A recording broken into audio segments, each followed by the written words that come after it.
Hello, my family. So, today is a very unique day, and it's my birthday, and I'm going to show you what I'm doing for supper.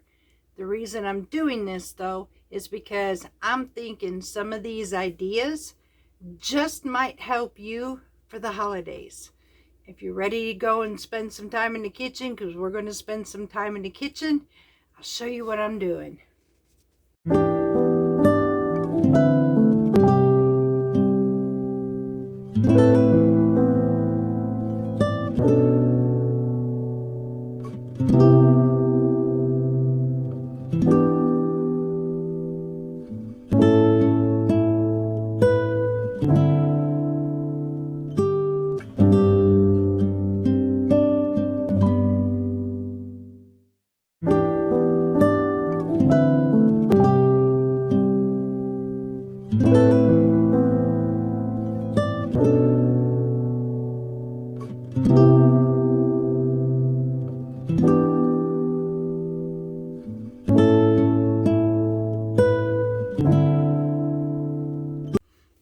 Okay, y'all, so as I said, it is my birthday, and I am actually making a finger food buffet for my birthday in coordination to the fall. I have never done this before, and I just had this inspiration to think of fall, think of Thanksgiving, and so this is what I'm doing.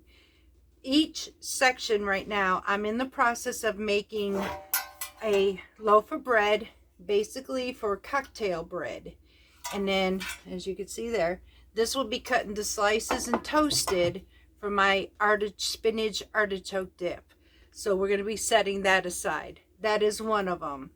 And these, I'm going to show you certain recipes like the one next. I went and priced, oh Lord have mercy. So I went and priced meatballs at Walmart, because I don't know, I just want this cranberry spiced meatballs. And so I thought, well, I'm going to make it a little easier and just go get the pre-made. You know, you just know when you know that God has something for you that you're not supposed to do that. 32 ounces was $11.74. And I was like, you're kidding me, which is 2 pounds. So I thought, I wonder, I have a mill at home. So I went to the meat department and looked at chicken breasts, and sure enough, almost 6 pounds of chicken breast was only $14.74. So I grabbed that, brought it home. I have doubled the amount of what I would have got at Walmart already made, and we're going to make my own meatballs. And then we're going to put it in a slow cooker. Now I am doing this with low sugar in mind, or no sugar, sugar-free. I am using homemade cranberry sauce that I did that was sugar-free. And I am going to be adding the chili spice to that, which is also sugar-free. In case anybody's wondering, George Hughes makes a lot of these sauces. So this is going to be in mine. So we're making homemade meatballs with a cranberry sauce that we could stick with a toothpick, and there's that. I'm also making some falafels, and I am going to show you how to make your own falafels. First thing you need to know, dry chickpeas. You need dry chickpeas and enough water to cover them, because you're going to let these bad boys soak all night long. And that's what these have been doing. These have been soaking actually longer than all night. So we need to get to making these falafels. I am also making tzatziki sauce to go with my falafels. And see, what else have I got? Oh, I have some brie, some cranberry brie that I'm going to be making with this. And we're going to be making some little bitty potatoes, twice baked, made with the filling between the, after they have been baked once, cut them in half, pull out the pulp, and then we're going to mix that with some garlic and herb cheese, mix it all together, refill them, and pop these back in the oven. Great hors d'oeuvres. So let's go and get started because we got a lot to do, y'all.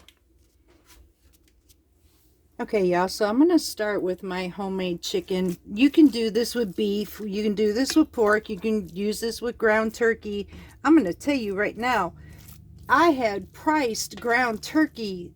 That should usually be the cheapest. Y'all, stuff's gotten crazy. Just plain crazy. So I'm making do with what I can for what I like the best way I can. So this is how I'm going to do it. I home ground my own chicken. Now I am going to add about a teaspoon or half a teaspoon of garlic powder and onion powder.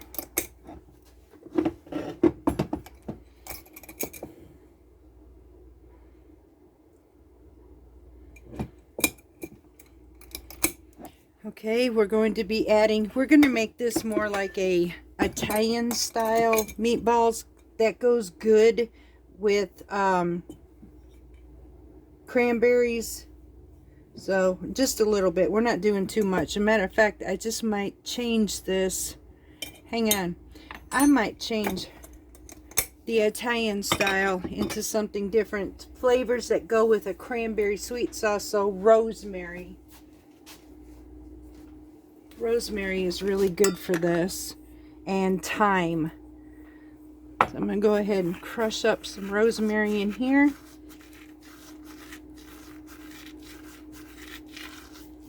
And there's our rosemary. We're going to add some thyme.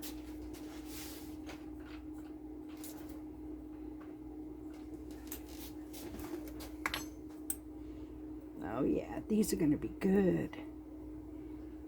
There's some thyme in that. Just a little bit of oregano or parsley. Add some parsley to this. That's about a teaspoon or so. And it's been about a teaspoon to half, just about a half to 1 teaspoon of rosemary and thyme mixed with a little bit of parsley.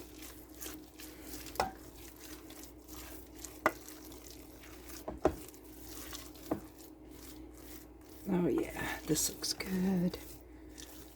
It smells good too. Maybe just a touch, about a quarter to a half teaspoon basically of some oregano as well. Right there. Now, we're going to add about a quarter of a cup or so of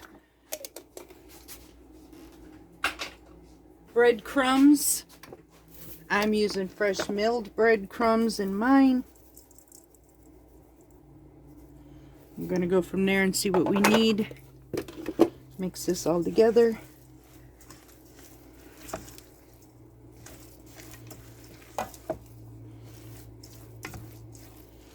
Oh yeah, this is going to hold quite well.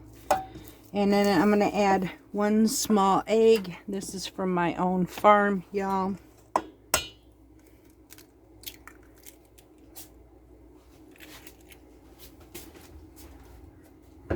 Mix this all together, and we're going to fry these up before we put this in the crock pot.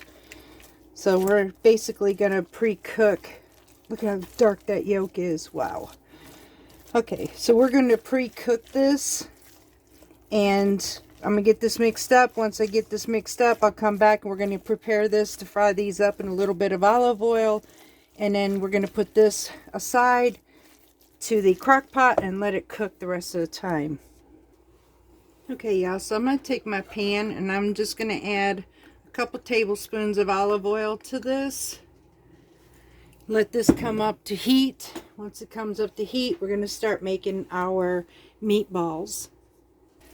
Okay, y'all, I'm going to show you how to make the perfect size meatball. I am using a cookie scoop basically for this. This makes the perfect size. Now, to keep this from sticking to you, because it can wet your hands a little bit, take your scoop. Make sure you have just enough for this. Pop it out. I try to take out the excess because it doesn't always come out.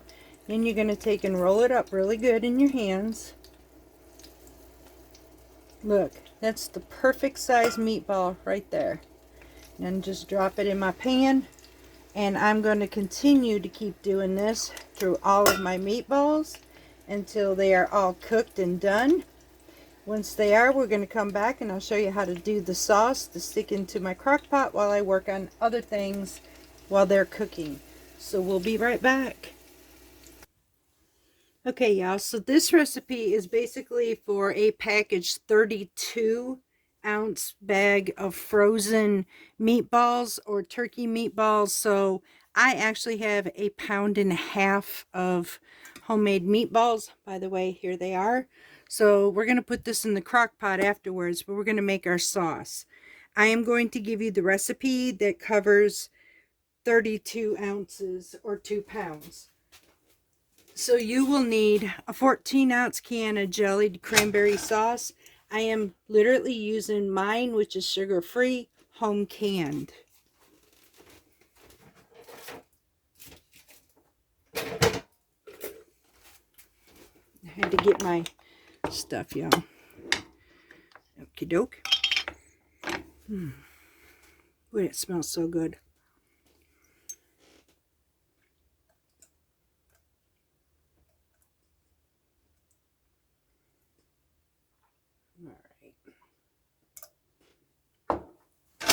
I'm going to put this on low right now. Now I need 1 teaspoon of garlic powder.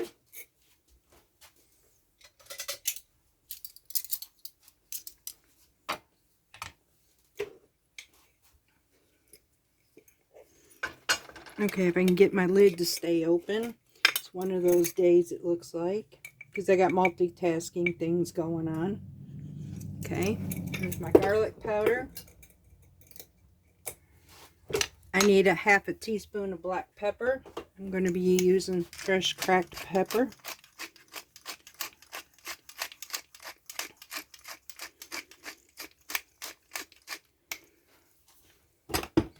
And then I need 1 bottle, 12 ounces of chili sauce.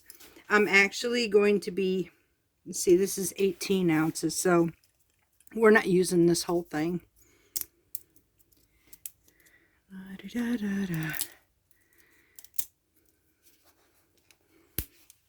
Okay. Do you ever just do things, y'all, that just doesn't work for you? I'm telling you. So I'm going to add about, I'm doing half of the recipe, so that's good. We'll go from there. Mix this all together. Now I'm going to add just a touch more and add some rosemary to this. As a matter of fact, I think I'm going to add all of my cranberry flavor to this one from my little jar. Now, I will tell you, this is not gelled cranberries. These were literally homemade from fresh cranberries. So this is going to be superb flavor.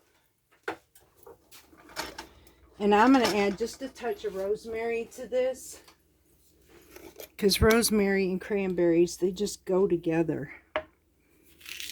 I actually should... No, I'm not going to use the dried, y'all. I'm going outside and getting my fresh rosemary and putting in this, so we'll be right back. Okay, y'all, so I went and got and cleaned my fresh rosemary, so I'm going to cut these up in tiny bits. And then we're going to add this in there for that extra boost of flavor. Pour these over our meatballs, and then we're going to let this simmer on warm for a little while.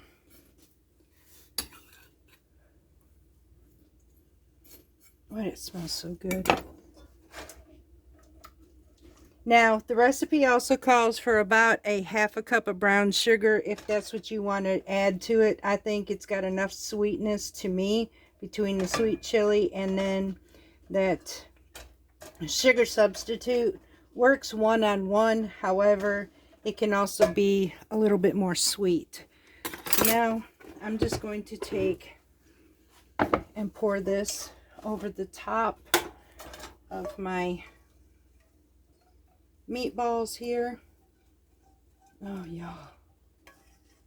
We're going to toss them, and then we're going to put the lid on our slow cooker and just let these stay in the warmer for a little while. Mix this up, and one of my birthday buffet things are done. I'm just doing like finger foods, y'all, and that's about it for supper tonight for me. It's just what I want, and I want it fall. So these are done. These are going on the cooker, gonna stay warm, and we're going to the next thing. Okay, y'all, so I will be doing half this recipe, but I'm going to give you the recipe in its entirety.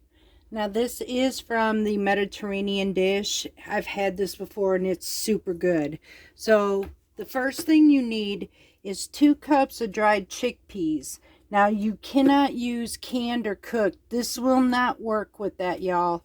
And you're going to actually take your dried chickpeas. You do what you need for your family.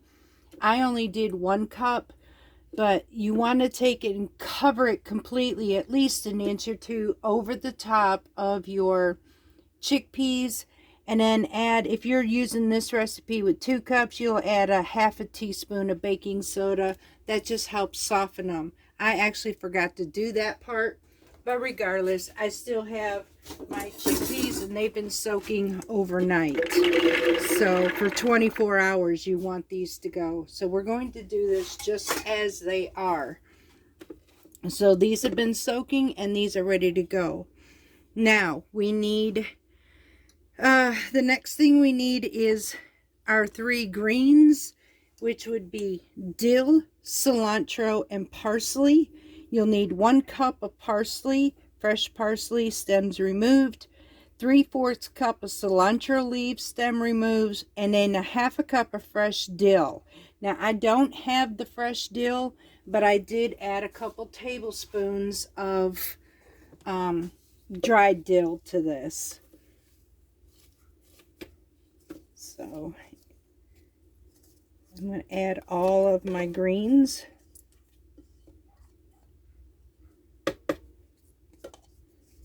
And if you're not familiar with what a falafel is, it is a Middle Eastern dish used with serving like a gyro type of thing, or gyro, and then you serve it with tzatziki, hummus, or anything like this. Some would even, which I can absolutely see, which I'm going to be making, is a dish that consists of yogurt.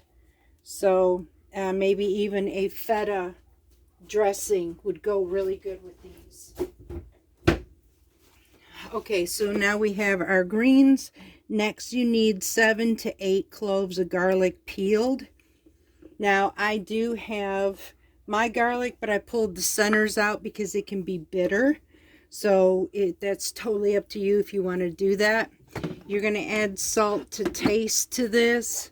So I'm just going to go ahead and just sprinkle some of my salt in here.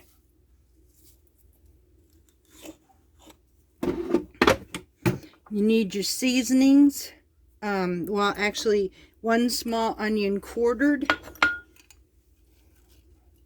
And this is a food processor, by the way, y'all, which I'm sure you know what this is. But you'll need this for this recipe.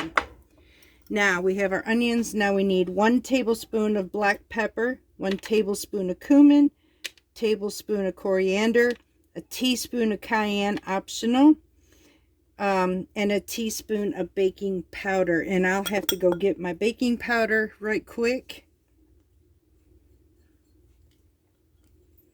And then 2 tablespoons of toasted sesames.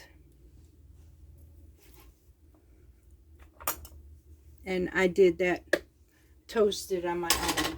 Let me go get my baking powder and we'll be right back. Okay, y'all. And that's the last of the ingredients that goes inside of here. Now all we're going to do is puree this up. Or we're going to actually mix it all together. So I'm going to show you what the consistency should look like. when we get back, and yeah, we'll go from there. So we'll be right back, y'all. Okay, so, oh my goodness, the smell, burst of smell. Now, you want to take and pull your sides down on here. This still is a little bit too chunky. I'm going to show it to you because you want to kind of break it down some more. The greens are going to add the texture, and then the liquid that was in the pre-soaked beans will make this where you're going to need it. You won't need no thickener or nothing like that. So at this point, this here is still too chunky. Yeah, let's see if you can see that up close. See how you get those chickpeas up a little too chunky there. So we're going to bring this down just a little bit more, and then I'm going to show you what you're looking for in the final to know if you've got the consistency right to do a falafel or not. You would think by looking at this, this is not going to hold. You're not going to be able to fry these up. And yes, you will. Okay, y'all. So we'll be right back. All right, y'all. So this is what you're looking for when you can pick up a mess of this, and it literally will hold just like this. Then you know you have your consistency right. It won't look like it at first, but trust me, it will hold its shape. So let me go ahead and get this in a bowl, and we'll be right back. Okay, y'all, so I'm going to teach you, for those who really want to learn, and I've had people ask me if I would teach them how to make falafels, and that's exactly what I'm fixing to do. Now, you can literally go from here and just use your cookie dough baller like we did with our chicken meatballs, or you can use what's called a falafel device. And I'm going to show you how to use this to make falafels, and it does exactly this. Now, sometimes you'll see them in this perfectly round cylinder type shape, or you'll see them in a ball. You can choose to do whatever you do. Either way, make sure you compact it, and I'm going to show you how we use an actual falafel maker. Where can you find these? You can find these anywhere on Amazon from $7.99, sometimes even cheaper than that, up to $19. So don't go crazy with the just simple stainless steel. Works, y'all. And this comes apart, if you're wondering about it too. This, I'm going to go ahead and just do it. This comes apart for you to clean really easy. You take off this handle, screws up in here. This whole cylinder comes out. The screw pops out of here, and you can just easily clean this. So, and just as easy as you cleaned it, you can just pop it back in here like so. Screw that back on, not too tight, and then we're ready to go. So if you're ready, I'm heating up the oil now. Once the oil gets heated up, we're going to make some falafels. Okay, y'all, so we have our oil up to 350 degrees, and now we're going to take our press. If you're using this press, I'm showing you how to do it. Pull it down to where you see where that lever comes completely down, and hold it. Take and fill your falafel filling. Pack it in there really good. Just like so. Clean off your edges like this. You want to pack it down really good, nice and tight. Take the palm of your hand and press it down. Release your handle till your falafel comes up. Take it very gently, do not squish it, and pop it into your oil. And that's it, y'all. So I am actually going to go ahead and continue with the rest of these, get this done so that we can eat tonight, because I have so many other things I want to do as well. So I'm going to go ahead, continue to keep doing my falafels. These were super easy, honestly. And that's it, y'all. So again, just take this, whoops, drop that in. See, that's what I said, be gentle. I'm still in the process of learning how to do this gently. So we'll be back, y'all. I had to show this to y'all really quick. So here's a finished falafel. to think it was just crumbling, you think, and you have this water and moisture. Trust me, when I showed you how to pack these, let me get these, they cook quickly, so you want to keep an eye on these. But I want to show you how well they actually hold their shape once you get them to frying. Sorry, y'all, I got to get to these first.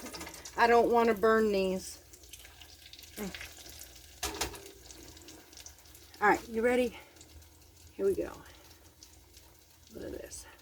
Oh, look at that beautiful inside right there. They hold its shape. Now we're going to taste test this.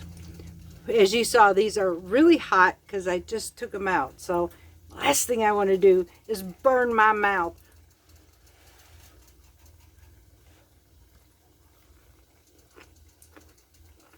Mmm. Mmm. Mmm. Alright, y'all, one of the biggest secrets to holding your falafels together is make sure your oil is up to 350 degrees. Otherwise, if you do not, it just sits in the oil and it will crumble apart. So you want it to get in that oil and start forming that crust, which binds it and holds it together. And then you will end up with the best plate of falafels you've ever had. So hubby just tried one. He's never tried one, so he actually likes it. I'm really tickled. So let me finish these last three and we're going to move on to the next thing. Alright, so my oven is preheated to 350 degrees and my little cocktail bread is ready to go in the oven. This isn't nothing but ordinary basic bread dough, but I'm using fresh milled. So this will be baked, cooled, toasted, and this is going to be used for cranberry brie cheese to dip with and artichoke dip. So let's get this in the oven. Alright, y'all, so next we are going to do our little bitty potatoes. They're like little cocktail potatoes. I found these at Walmart. They're Yukon Golds. So I'm just going to take these. We're going to bake them, drizzle them just a little bit, coat them in oil. We're going to bake them until they're soft. You don't want them too soft. And then I'll show you what we're going to do with these next. This is going to be so good, y'all. Alright, so now I'm going to go and get this in the oven. And we're going to bake them until they're fork tender. And then pull them out. So we shall be right back. Okay, y'all, so we're going to do another hors d'oeuvre. This is so cute for any charcuterie board.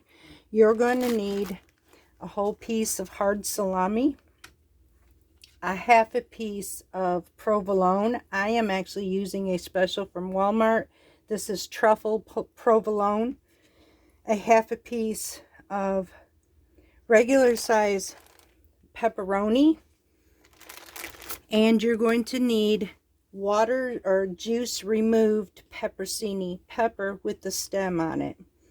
You'll fold your pepper in half the best way you can.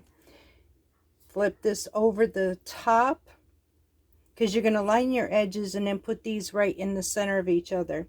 So it looks like a fan like this. And now you're going to take your pepperoncini, fold it in half. You're going to need toothpicks for this. Take your pepperoncini right in the center and fold these edges around the edge of your pepperoncini. You're making an antipasta, basically Italian style. Run this all the way through. And it's in the form of, well, a turkey, y'all. Super cute. Great little hors d'oeuvres to set up on your trays, your table. I am having this with my supper tonight. I thought it was so cool. So we'll go ahead and do it again. We have our whole piece. We take a piece of provolone, cut it directly in half. Place that on top, one side of our salami. Take our pepperoni, cut it directly in half as well.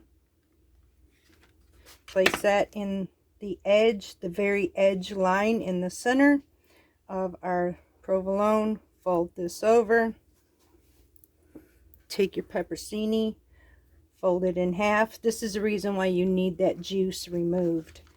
Wrap it around the edges with your toothpick. Run it all the way through, even through the pepper to the other side to hold it all together. And again, you got your little turkey. I'm going to finish these. These are so cute. Okay, y'all. So actually the best way to do these is cut them in half before you put them in the oven. This way they'll be the centers. You're going to need them to take your filling. So I did this backwards. My mistake. So I'm going to teach you beforehand. But take your potatoes and cut them in half and then pop them in the oven. And at that point, I shall be back. Okay, y'all, now we take out our little potatoes. I'm going to let them sit here and cool a little bit, and I'll show you what we're going to do next. Alright, while we wait on the potatoes cool, yes, I still have an old-fashioned mixer because we're going to use this. I am actually going to make my dessert. I'm using half of this recipe, but I'm going to share the whole with you. So that would consist of, this is a sugar-free pumpkin mousse, and I will be topping it with sugar-free or zero sugar Cool Whip. So I need you need 2 blocks or 16 ounces of softened cream cheese. Let me go open up my pumpkin. You want 100% pumpkin, y'all, not pie filling, pumpkin. Okay, y'all, and you can guarantee I probably will be taking this recipe and making the rest of it this weekend because this is so good. So you need 1 15-ounce can of pumpkin, pure pumpkin. And then we're going to add, hang on a minute. Okay, you're going to need 2 teaspoons of pumpkin pie spice, and I'm going to tell you I don't have any more, so I'm going to have to make some homemade, and we will be going over that as well and how to make your own. So 2 teaspoons of pumpkin pie spice. Now it does call for 1 to 2 teaspoons of a pumpkin pie spice stevia. Now I am actually going to use a pumpkin caramel flavoring for my coffee, so honestly I don't think it's going to matter. Just a little bit of sweetener is all we're looking for. You can add a different type of sweetener all you want. So this is what I'm going to do, and I'm going to add, I actually cannot find my one. Let's see, let me go ahead with this one. It calls for 1 to 2 teaspoons, so I can't find my teaspoon, y'all. Wait, there it is. Okay, so I'm going to add 1 teaspoon, and I'm going to taste this beforehand because it's going to have to go in the refrigerator for a bit. I'm going to add 1 teaspoon to this. If I need to, I'll go ahead and add another one, and I'll need to add 2 cups of heavy whipping cream to this, and a 1/4 teaspoon of salt.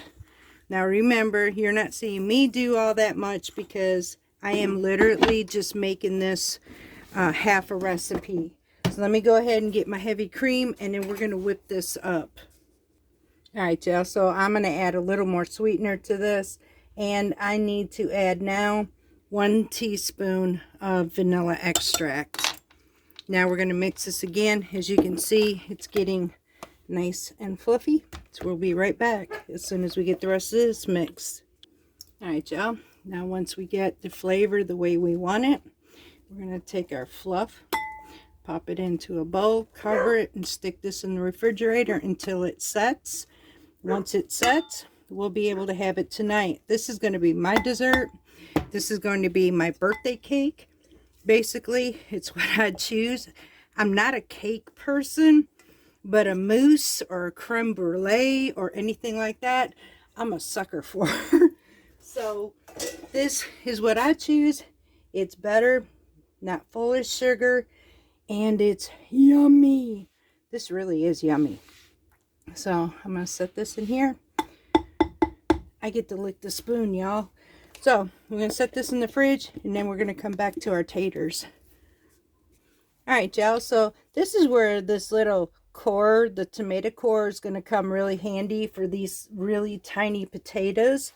But you're going to take these very gently, and we just want to take so much of the center out, leaving a shell just like you would a twice baked potato on each one of our little potatoes.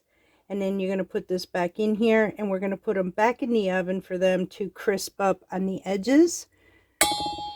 And that's what I'm going to continue to do to each of these little potatoes. Once we get all of our potatoes done, I will pop these shells back in the oven and show you what we're going to do with the centers. So we'll be right back, y'all. Yes, because these are tiny, this will take a little bit, but it's going to be so worth it. Trust me when I tell you what's going in it. Okay, y'all, so if you have them this little, I will say, depending on how many you have, you might want to get some help to help empty these out, because they can be a bit tedious, but it's going to be so worth it. Now I'm going to pop these back in the ovens for them to crisp the shell. You can use a air fryer if you wanted to instead. I'm going to pop these in the oven. We're going to show you what we're going to do with this next. We'll be right back. All right, y'all. We are going to use an Alouette garlic and herb spread that goes in the center of this, or, well, it's going into the mix. So I am going to, that's where that creamy taste is coming. So let me find me a spoon. We're going to go ahead and add some of this to here, and then we're going to mix it up really good, making a nice creamy base. And get this mashed up like mashed potatoes. Get this blended up really well.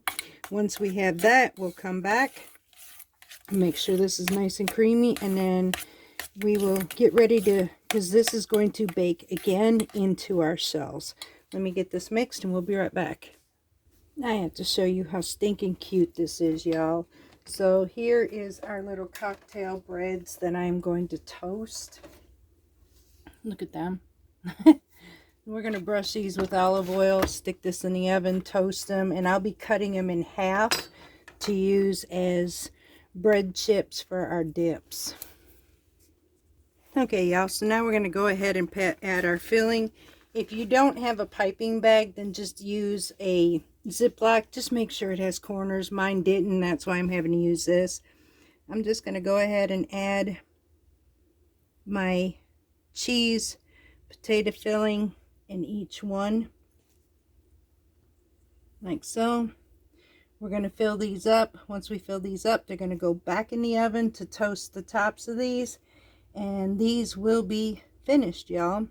So I'm going to go ahead and finish this, and then we'll be right back. All right, y'all, so I'm going through making sure they're all evenly filled, because there's just a tad bit left. You want to go half and half, basically half potato to half of the cheese spread, and that's it. Now we're going to pop these back in the oven, get these toasted, and this will be finished. Finish toasting these on the other side, and those will be finished, and we're going to be fixing up our board. Okay, y'all, so every board has fruit. I'm going to go with half and half blueberries, and then our strawberries.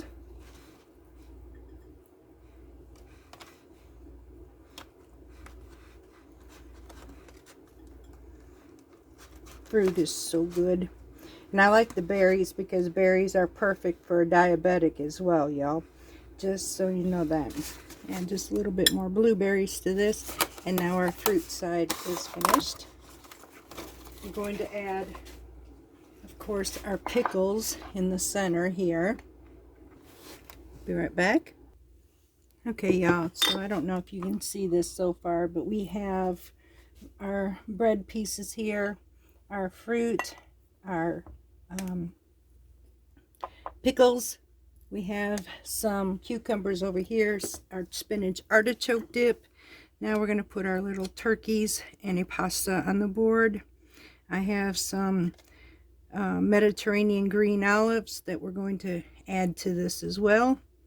All right, stand up there. And then this board will be filled, and the rest are going to be on the sides, which is our cranberry chicken meatballs, and then we have our little potatoes, and then our falafels. And this, y'all, is my birthday dinner. I will give you a full picture of it in just a moment. All right, y'all, so now I'm going to show you my birthday bash. Here is our cheesy potato bites that we went through with the garlic and herb cheese.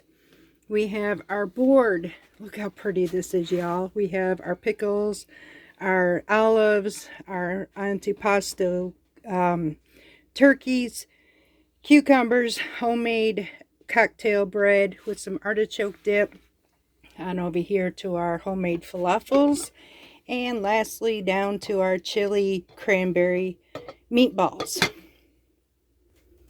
And that will end this, y'all, and I hope you all have an amazing weekend. I didn't get to my brie, but I will turn around and do those videos too, because basically what this is for me, it's my birthday dinner, but I shared it because I thought maybe there's some ideas here that you may like for your holidays coming up, and maybe I gave you some inspirational ideas.